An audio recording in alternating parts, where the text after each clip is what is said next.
Okay, bouncing on beds again is another really common question asked by mums and dads. Bedtime routine. So why does your child bounce on their bed or your bed, who knows, before they go to bed? Let's think. Jumping, lots of vestibular input. I'm jumping up and down and getting lots of movement, lots of information, which if I'm trying to prepare myself for the next activity, which is to go to bed, maybe I need to heighten that sensation to be able to do that.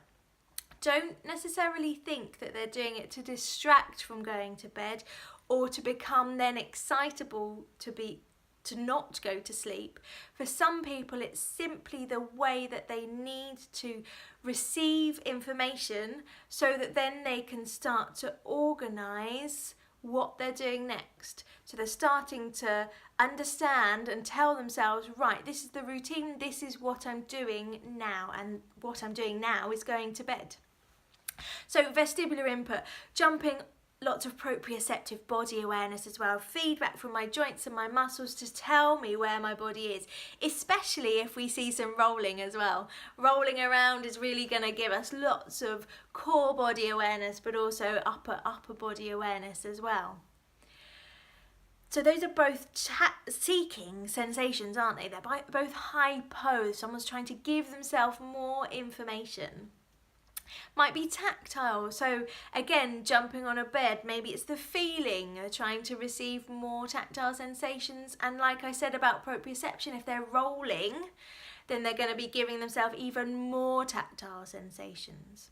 Some people might do this, especially after a bath, because the feeling of drying off after a bath and the feeling of water on their skin can be a little bit uncomfortable. So for some people, they will do something, i.e. jump, roll around, to try and give themselves another sensation to help them to discriminate which sensation it is that they can process.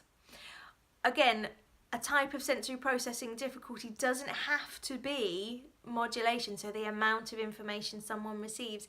It can be relating to discrimination, which is working out where a sensation has come from or its intensity that we're receiving.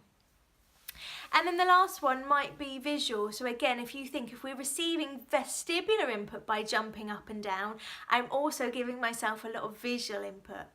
And at bedtime, when we turn down the lights, we're reducing that visual stimulation, which for some people they need to be able to then take part in activities and follow instructions. So if someone's doing that to give themselves more vestibular and visual input, maybe let them do that, and let's think about other ways we can help them to receive visual information before they go to bed.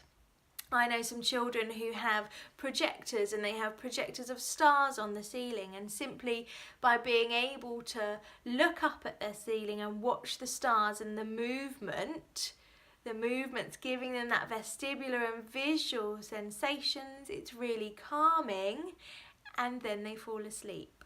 So think about other ways that we can then support and give someone vestibular and visual sensations.